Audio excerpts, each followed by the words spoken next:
mask kag social distancing ipatuman sa Libertad Market. Sa balita nasyonal, positibo ang kaso sa COVID-19 sa Pilipinas naglambot na sa kapin 5,000. Pagpahibalo sa personal information ng COVID-19 patients, mandatoryo na.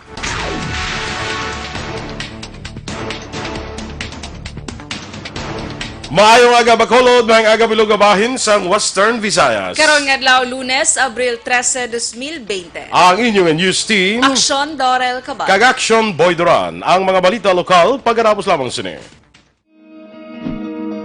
Para labanan ang banta ng COVID-19 sa ating bansa, mahalaga ang kooperasyon ng bawat isa.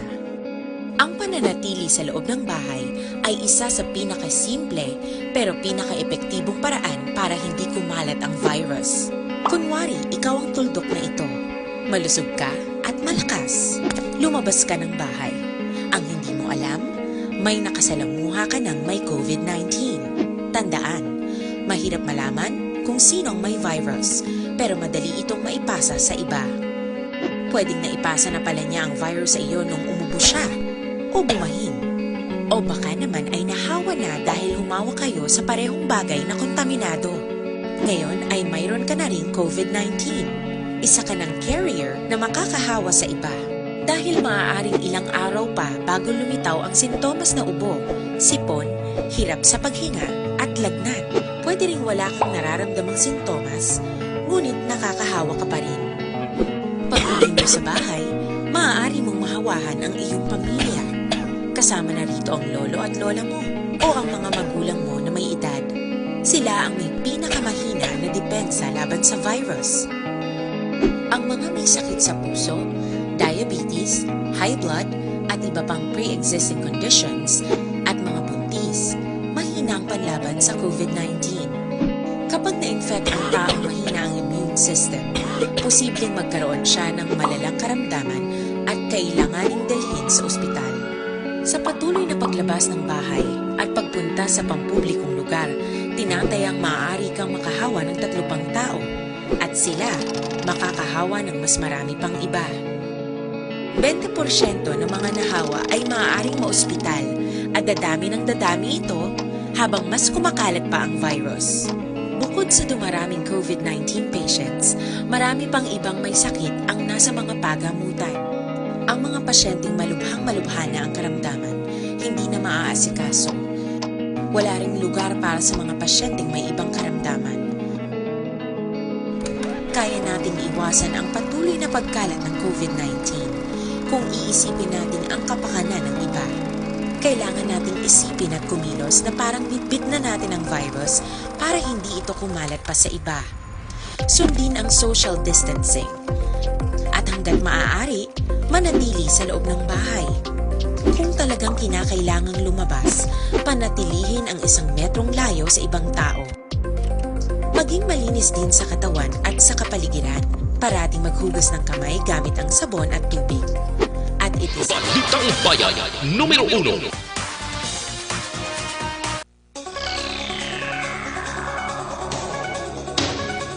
Aksyon Radio Philippines Standard Time, lasay 5, sa detalye na sa aton mga balita lokal.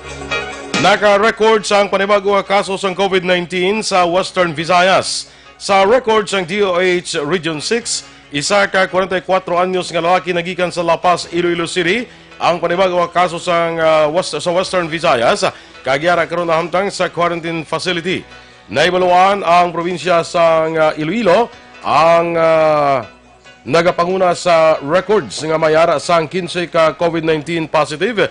Ginasundan sang siyudad sa Bacolod nga may 7, 6 ang record sa Aklan, 5 sa siyudad sang Iloilo, 4 sa Capiz, 2 sa Antique, 1 sa Negros Occidental, samtang nagapabilin nga COVID-19 free ang probinsya sang Guimaras. Ipatuma naman sa ang kapulisan sa siyudad sang Bacolod ang pag-istrikto sa tanan nga nagasupak sa social distancing kag wala nagasuksok sang face mask sa pagsulod sa merkado. Sudo kay Bacolod City Police Office Director Police Colonel Henry Binyas, Makapila ka beses na ginapanamduman ang mga pumuluyo sang kadapat himuon sa pagwa sang ilapulian kag pagpadulong sa malugar nga madamo sang tawo. Istrikto nga ipatuman sang kapulisan ng akong social distancing sa mga merkado kag hindi na pagpahanugutan nga makasulod nga wala nagasuksok sang face mask. Kooperasyon ang panawagan ni Binyas sa mga pumuluyo, agod nga mas mangin mahapos sa mga otoridad ang pag-away kontra COVID-19. Nagdesignar naman sang dedicated team ang Bacolod City Police Office agud regular nga mag-check sang sitwasyon sa Libertad Public Market sa tion sang peak hours. Ini ang isa sa matikang ipatuman ni BCPO Director Police Colonel Henry Binyas kasunod sa pagsinapol nila ni Bacolod City Mayor Evelio Lilardia. Sunod kay Binyas, ginpabutyag sa alkalde nga madamo sa nagalapas sa social distancing sa among nga merkado kag tuman kadamo man sa nagapadulong diri umpisa alas 4 sang kaagahon, tubtob las 8 sang aga kag las 2 sang hapon, tubtob las 5 sang hapon. Nagpahamtang na sang barikada sa palibot sang merkado ang kapulisan kag duha na gid lamang ka mga entry and exit points ang maagyan sang pumuluyo. Ang mga kapulisan gikan sa BCPO Mobile Patrol Group ay ga-augment ni Binyas bilang dugang puwersa sa Police Station 6 kag mga regular nga personnel sa Bacolod City Legal Office. Nasapwa naman nga nagabitay sa lubi ang isa ka menor de edad kag wala na sang kabuhi sa barangay San Isidro, Banwa sang Calatrava kahapon sang aga. Ang biktima ngod nga gininago ang ngalan isa ka lalaki 17 anyos kag pumuluyo sa syudad sang San Carlos. Sunod kay Police Captain Eugene Tolentino, Officer in Charge sa Calatrava PNP, nakitaan sa isa ka residente sa among lugar ang biktima nga mahigot ang liog gamit ang paha sa ginambulubanta, 8 tubtob na pulo katapak nga lubi. Dugang pa ni Tolentino ang napatay, madugay na nga nagalibot-libot sila barangay kag wala sa husto nga pang hunahuna kag ginako man ini sang iya nga pamilya. Sa pagpangusisa sa otoridad, wala sang foul play sa kamatayon sini kag wala naman sang plano ang pamilya nga paidalom pa sa autopsy. Nakilala na ang bangkay nga nasapuan sa itong Miyerkules Santo sang hapon sa Hacienda Vista Alegre, Lacson, Puro Katilingban, Barangay Vista Alegre, Siyudad sang Bacolod. Ang biktima kilala kay Raymond Cauntoy alias Remo, 40 anyos, kabungluyo sa Purok Pukatod, Barangay Dulao, Siyudad Zambago. Ang biktima ang kilala sa iya pakaisa nga si Divina Cauntoy matapos nagkadto sa Eastern Hill Funeral Parlor sa Siyudad Zambago. Sunod kay Police Lieutenant Florentino Abalayan, ang hepe sa Police Station 7, nagkadto na ang investigador sa pamilya ni Cauntoy agud usisaon kung sino ang kanapusan nga persona nga upod ni Cauntoy antes siya nasapuan nga patay. Si Cauntoy may igo sang luthang sa ulo gamit sang iya sang kalibre 45 nga pistola. Sunod sa nakasaksi, may nakita nga motorsiklo nga nagpagwa sa nasambit nga lugar sa di nasapuan ang bangkay ni Cauntoy. Nagapati si Abalayan nga posible ang nagadala sang motorsiklo, amuman ang nagtiro nga nagdala sa biktima sa nasambit nga lugar. By person of interest na ang Police Station 7 anggot sa pagpangluthang sa pulian sang pamilya aresgado sa Purok Araw Relocation Site, Barangay Vista Alegre, Siyudad sang Bacolod sa itong Miyerkules Santo sang kagahon. Sunod kay Police Lieutenant Florentino Abalayan, hepe sang Police Station 7, hindi pa nila mapalayag ang ngalan sang suspect bangod wala sang may nagatindog nga testigo. Sunod kay Abalayan na mismo ang pamilya aresgado ang hindi naman interesado sa nasambit niya kaso. Nagapati ang hepe nga mismo ang pamilya sang biktima, may ideya man sa sospetsado. May pila sa abaga si Mirna Aresgado sang maigo ini sang 9mm pistol sang ginlothang ang iya pulian. Pagtimalos ang nakita nga motibo sang Police Station 7 sa nasambit nga insidente. May nakuha ang impormasyon si Abalayan nga may ginkastigo ang mag-amay nga aresgado antes sa tabo ang insidente. Nagapati si Abalayan nga posible nagbalos lang pamilya sang ilaging kastigo nga nagresulta sa pagpangluthang sang pulian sang pamilya aresgado. Pagtimalos ang nakita nga motibo sa Police Station 7 sa natabong nga shooting incident sa itong Biyernes Santo sang gabi sa Purok Araw, relocation site sa Barangay Vista Alegre, Siyudad sang Bacolod. Ang biktima sa paglutang kinikilala kay Armando Pation Jr., 30 anyos, nga pumuluyo man sa nasambit nga lugar. Si Pation na may igos ang lutang sa dugan, kagwan na wala nga abaga gamit ang sulpak. Ang sospetsado kinikilala naman kay Jacinto Carmelotes, 49 anyos, sa pumuluyo man sa kamuha lugar. Sa follow-up operation sa Police Station 7, naaresto ang sospetsado kag nakuhaan sang armas lutang na gingamit sa amo nga insidente. Suno kay Police Lieutenant Florentino Abalayan, ang hepe sa Police Station 7, masami ginadaog-daog sang biktima ang ining sospetsado. nagapati sa balayan nga posible hindi na magwanta ni o kung hindi na magwanta sang biktima pagdagdaw sa iya ni Pation rason nga inigin lutang sang homemade shotgun. Nagapabilin sa custodial facility sa Police Station 7 si Camelotes samtang luwas naman sa katalagman si Pation. Dakop ang drug surrendery sa bypass operation sa New Public Market, Barangay 1, Syudad sa Cabancalan sa itong Sabado sa hapon. Ang nadakpa ng ginkilala kay Reggie Havillana, 21 anyos, kag nagapuyo sa amuman nga lugar. Sa supervision ni Lieutenant Colonel Meriro Salve Pico, ang jefe sang Cabancalan PNP na baklan sa ang isang police pusher buyer ang suspect sa isa ka sachet sa ginapatihan shabu. Nakumpiskar kay Havillana ang balor 15,000 pesos nga ginapatihan shabu, 100 pesos nga buy-bust money, kwarta nga 770 pesos, motorsiklo kag cellular phone. Ang suspect ang preso na sa custodial facility sang Cabancalan PNP. Nakuha naman sing napatian shabu ang isa ka lalaki nga naglapas sa enhanced community quarantine sa Purok Caimito, Barangay San Juan, si Paway Island sa siyudad sang San Carlos at Sabado sang hapon. Ang nadakpan kilala kay Orven Daman, 25 anyos, kag pumuluyo sa amuman nga lugar. Suno sa San Carlos PNP, samtang nagabarayon patrolya ang maritime group, nakita nila ang suspetsado nga isahanon nga nagalakat kag wala sang face mask kag sang pangitaan sang quarantine pass wala ini nagkooperar. Sang ginusisa ang ginusisa sang kapulisan nakita sa ang duha ka sachet sang napatian shabu sa posisyon sang ining suspetsado nga nagabalor ini sang 9,000 pesos kag drug paraphernalia. Preso na karon sa custodial facility sa San Carlos PNP ang ining suspetsado. Dakop ang 3 ka persona samtang nagapamulang sa Purok Tamburong, Barangay Biak na Bato, Banwas sang La Castellana. Ang mga nakaladakpan ang ginkilalang Sanday Michael Juanica, 28 anyos, Eric Estrada, 29 anyos, kag Romel Mateo, 19 anyos, na nagapuyo sa among barangay. Sa pagpanguna ni Police Captain Ramel Bustamante sang La Castellana PNP, naabtan sa akto ang mga nakaladakpan nga nagabulang nga wala sang pahanugot. Nakumpiskar sa poder sang 3 ang duha kay bulang nga 350 pesos nga pusta. Ang mga ini ang gindala na sa stasyon sang kapulisan para sa nagakaigo nga disposisyon. Aksyon Radio Philippines Standard Time, las 6:14.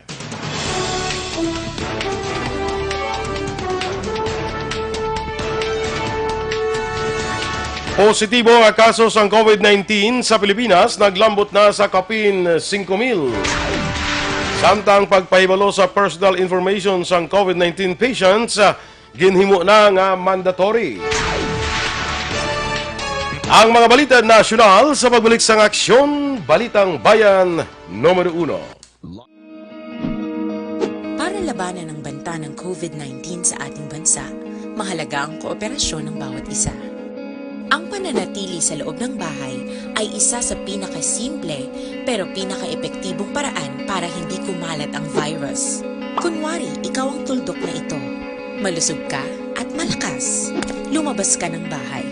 Ang hindi mo alam, may nakasalamuha ka ng may COVID-19. Tandaan, mahirap malaman kung sino ang may virus, pero madali itong maipasa sa iba. Pwedeng naipasa na pala niya ang virus sa iyo nung umubo siya o bumahin. O baka naman ay nahawa na dahil humawa kayo sa parehong bagay na kontaminado. Ngayon ay mayroon ka na rin COVID-19. Isa ka ng carrier na makakahawa sa iba. Dahil maaaring ilang araw pa bago lumitaw ang sintomas na ubo, sipon, hirap sa paghinga at lagnat. Pwede ring wala kang nararamdamang sintomas, ngunit nakakahawa ka pa rin. Pag-uwi mo sa bahay, maaari mong mahawahan ang iyong pamilya. Kasama na rito ang lolo at lola mo o ang mga magulang mo na may edad. Sila ang may pinakamahina na depensa laban sa virus. Ang mga may sakit sa puso, diabetes, high blood, at iba pang pre-existing conditions, at mga buntis, mahina ang panlaban sa COVID-19. Kapag na-infect ang taong mahina ang immune system, posibleng magkaroon siya ng malalang karamdaman at kailanganing dalhin sa ospital. Sa patuloy na paglabas ng bahay at pagpunta sa pampublikong lugar, tinatayang maaari kang makahawa ng 3 pang tao at sila makakahawa ng mas marami pang iba. 20% ng mga nahawa ay maaaring maospital at dadami ng dadami ito habang mas kumakalat pa ang virus. Bukod sa dumaraming COVID-19 patients, marami pang ibang may sakit ang nasa mga pagamutan. Ang mga pasyenteng malubhang-malubha na ang karamdaman, hindi na maaasikaso. Wala ring lugar para sa mga pasyenteng may ibang karamdaman. Kaya nating iwasan ang patuloy na pagkalat ng COVID-19 kung iisipin natin ang kapakanan ng iba. Kailangan nating isipin at kumilos na parang bitbit na natin ang virus para hindi ito kumalat pa sa iba. Sundin ang social distancing. At hanggat maaari, manatili sa loob ng bahay. Kung talagang kinakailangang lumabas, panatilihin ang 1 metrong layo sa ibang tao. Maging malinis din sa katawan at sa kapaligiran. Parating maghugas ng kamay gamit ang sabon at tubig. At i-disinfect ang mga bagay na madalas hinahawakan. Ang Aksyon! Balitang Bayan, Numero 1.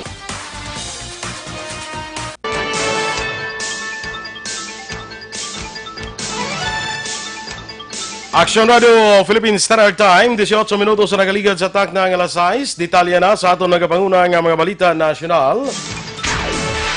Nadugangan sang 220 ang kaso sang nagpositibo sa COVID-19 sa Pilipinas. Base sa pinakauli nga datos ng Department of Health, naglambot na sa kabilugan nga 4,648 ang kumpirmado nga kaso sang masakit.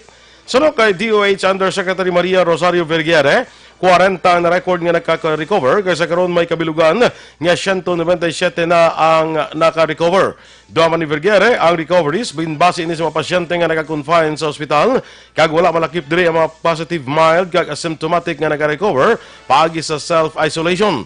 Samtang nagdangat na sa 297 ang napatay sang masakit matapos na record ang 50 pa ka mga napatay. Mandatoryo kon mandatory na sa karon ang pagpahibalo sang personal nga impormasyon sa mga persona nga positibo sa COVID-19. Ini ang ginkompirma ni Cabinet Secretary Carlo Nograles nga muman ang spokesperson sa Interagency Task Force for the Management of Emerging Infectious Diseases sa ginpatigan niya virtual press briefing. Sunod kay Nograles, ginadapt na sa nga komitiba ang pulisa para sa mandatory public disclosures ang personal nga impormasyon sa mga positive cases ng COVID-19 agod mapasanyog ang contact tracing efforts ng gobyerno. Dugang pa ni Nograles, ang Office of the Civil Defense ang ginmanduan nga magpanguna sa contact tracing efforts ng gobyerno. Ginakabig naman ni Cabinet Secretary kag spokesperson sang Interagency Task Force for the Management of Emerging Infectious Diseases nga si Carlo Nograles nga peke ang nagalapta nga impormasyon nga liwat iga-extend ang enhanced community quarantine matapos ang Abril 30. Madumduman ging klaro sa gobyerno ka kinahanglan nila gini-extend ang ECQ sadto tungtol sa Abril 30 agud may saka pa ako na magbaskog pa ang health capacity sa Luzon kag iban pa nga lugar apang ining nagalapta nga impormasyon sa social media nga iga-extend ining enhanced community quarantine ang wala sang kamaturan suno pa kay Nograles. Nagnegatibo na sa ikaduha nga COVID-19 test si Senator Juan Miguel Zubiri. Sa iya statement, ginpahayag sini nga ang balita ang ginpalambot sa iya sa Makati City Health Office. Dugang pa nagapasalamat siya sa Ginoo sa iya pag-ayo kag sa ikaduha nga kabuhi ang ginahatag sa iya. Madumduman, Marso 16 ang ginanunsyo sang senador nga positibo ini sa coronavirus disease. Nag-donate naman sang COVID-19 test kits ang gobyerno sang Brunei Darussalam diri sa Pilipinas. Naibaluan, nagpadala sang 20 ka units ang COVID-19 test kits ang Brunei Ministry of Health nga makapatigayon sang 1,000 ka test. Mismo si Brunei Ambassador to the Philippines Johara Wahab kag Third Secretary Normas Diana Hasim ang naghatag sang test kits kay Health Secretary Francisco Duque III, kaupod man si Foreign Affairs Assistant Secretary for Asia and Pacific Affairs Maynardo Montealegre sadtong Abril 8. Ginbalabagan ni Foreign Secretary Teodoro Locsin Jr. ang mando sang Philippine Overseas Employment Administration nga temporaryo nga suspend ang deployment sang Filipino healthcare workers sa abroad. Gin-post ni Locsin sa Twitter account nga pila ka mga Filipino National Health Services nurses nga natala na magbalik sa UK para sa ila trabaho ang ginbalabagan sa naiya. Sunod sa tiglikom, isa ini kapaglapas sang right to travel, inviolability of contract kag punitive ex post factor resolution. Naibaluan nga ang NHS ang isa ka public-funded healthcare system sa UK. Ang POEA nga nag-regulate sa deployment sa OFW ang nag-issue sang mando sa tong Abril 2 apang ginapabalo sa publiko sa tong Abril 10. Iga-review naman sa Interagency Task Force for the Management of Emerging Infectious Diseases ang panawagan nga i-withdraw ang temporary overseas deployment ban sa mga Pinoy health workers bangod sa COVID-19 pandemic. Ini ang nagwa matapos ginpamatukan ni Foreign Affairs Secretary Teodoro Locsin Jr., labor groups kag health workers ang temporary overseas employment ban sa rason nga nagalapas ini sa right to travel kag nagapromote sang involuntary servitude. Suno kay Cabinet Secretary kag IATF spokesperson Carlo Noglares, mayara sang pangabay nga review ang nasambit nga ban apang mahibuluan ang update karon nga adlaw Lunes. Ginpahayag ni COVID-19 Response Team Chief Implementer Secretary Carlito Galvez Jr. nga mahimoy patuman sa gobyerno ang selective quarantine kung malambot sa pungsod ang pila ka mga parameters kag istrikto nga ginpatuman sa mga local government ang enhanced community quarantine. Sunod kay Galvez, posible nga maimplementar ang selective quarantine kung mapabakod ang ginapatuman nga regional, provincial kag barangay quarantine. Dugang pa ni Galvez nga isa pa ini sa ginalantaw among dapat nga may massive testing, na-isolate na ang suspected carriers, nagsakang recoveries, kag nagnubo ang kaso sa napatay subong man ang panibagong nagpositibo nga kaso sang balatian. Palayag ni Galvez nga sa tion nga ang barangay, munisipalidad kag syudad kalakip na ang probinsya kag rehiyon ang makadevelop sang community resiliency kag may kapasidad para ma-address ang panibagong wave sang kaso. Ini ang athag indikasyon nga posible mapatuman ang selective quarantine. Iga-deploy naman ang militar kag police personnel sa mga merkado publiko agud magpatuman sa istrikto nga physical distancing. Sunod kay Cabinet Secretary Carlo Alex Nograles, ang Department of Interior and Local Government ang mag-coordinate sa local officials agud i-systematize ang ilatag sa kamerkado sa magpatuman sang one entry, one exit policy agud makontrol ang pagdagsa sang tao. Sunod kay Nograles, magatukod sang Joint Social Distancing Team nga pagabugusan sang AFP kag PNP nga mo ang i-deploy sa mga merkado publiko nga mo ang magapatuman sa istrikto nga social distancing measures. Palayag ni Nograles, ginkasugdan sang National Interagency Task Force Against COVID-19 ang nasambit nga ideya matapos sang madamong nga report nga nakitaan nga wala ginasunod ang social distancing sa mga merkado. Nanawagan ang gobyerno nasyonal sa mga local officials nga pasugtan ang mga migrant workers nga nakatapos na sang 14-day quarantine nga makapauli sila tag sa kapulian. Ginhimo ni Cabinet Secretary Carlo Nograles ang panawagan matapos nga may pila ka mga region magluwas sa Luzon ang nagsira na sang border para mapunggan ang paglaptas sang COVID-19. Sunod kay Nograles, ginatagan sang sertifikasyon ang mga migrant workers bilang pamatuod nga tapos na ang quarantine kag mahimo na sila nga makapauli sa ilang himata. Dugang pa ni Nograles nga madamos ang protocol nga ginaagyan ang mga migrant workers agud makabalik sa pungsod kabangdanan nga dapat papulion na sila. Ginasuportahan naman ni Cabinet Secretary Carlo Nograles ang inadusong nga pagpalubong sa mga frontliners nga napatay bangod sa COVID-19 sa libingan ng mga bayani. Sa virtual press briefing, ginpahayag ni Nograles nga personal nga ginasuportahan niya ang ining proposal apang kinahanglan pa istoryahan sang Interagency Task Force for the Management of Emerging Infectious Diseases. Duang pa ni Nograles, sila ang makabig nga real-life heroes. Pila ka gobernador na nagpangayo sang bulig kay Senator Bongo agud matagan sang dugang nga pondo para sa ilatika nga ginahimo nga sa krisis nga natugas ang COVID-19. Bagod sini nanawagan sigo sa gobyerno nga maghatag sang Bayanihan Fund sa mga gobyerno probinsyal kag iban pa nga lokal nga gobyerno para mapadayon nila ang ginahimo nga tikang.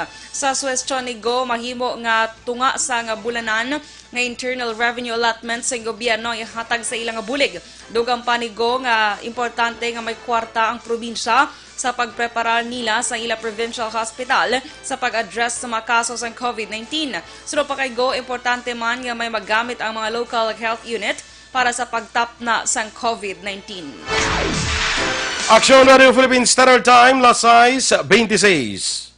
Kag para naman sa aton yung mga ka-aksyon nga nagapangita sang habon nga epektibo, garantisado kagula sang preserbatibo, magamit na sang Dr. Alfred's Mangosteen Soap. Ang Dr. Alfred's Mangosteen Soap, original nga habon nga may mangosteen extract, natural, organic, antiviral kag antibacterial.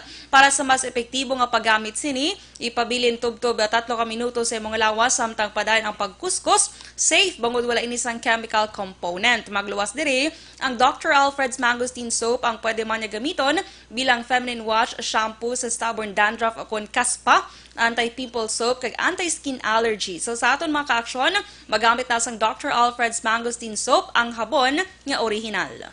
Kag ining Dr. Alfred's Pure Mangosteen Capsule and Tibla may manggaranon ini sa vitamin C nga natural kag organic nga naga-prevent sang ubo, sipon kag hilanat kag iban pang respiratory illnesses. Immune booster pa ni nagapabakod sa aton nga immune system suno ini sa research sa Kentucky Medical Center, USA. Ang Dr. Alfred's Pure Mangosteen Capsule and Tea may B-complex. Ang B1 para sa reflexes, ang B6 pabakod sa aton sa nga baga para malikaw sa ubo, kag ang B12 para maayo ang absorption sang sustansya nga kinahanglanon sa aton nga lawas. Ang Dr. Alfred's Pure Mangosteen Capsule and Tea, manggaranon sa vitamin C, natural ka organic, kag wala para sang preservative. Kay pure ini gikan sa mangosteen. Sa dumduma, ang Dr. Alfred's Pure Mangosteen Capsule and Tea, mabakal naton sa mga butika malapit lang sa inyong lugar. Inyong ginmapatiyan na aton mga balita diri sa Aksyon, Balitang Bayan Numero 1. Standby na sa Action Report, second portion. Upod ka Aksyon, Fred Salanga. Balikay kita sa Action Balita Morning Edition. Upod gapon sa inyong news team. Aksyon, Dorel, Cabatu. Kag Aksyon, Boy Duran. Una sa balita, una sa Aksyon. Sa Bacolod Aksyon Radio.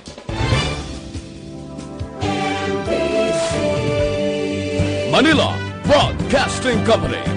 Sa balita, komentaryo, issue, serbisyo publiko. Aksyon Radio. Sa Bacolod Aksyon Radio. Aksyon Radio.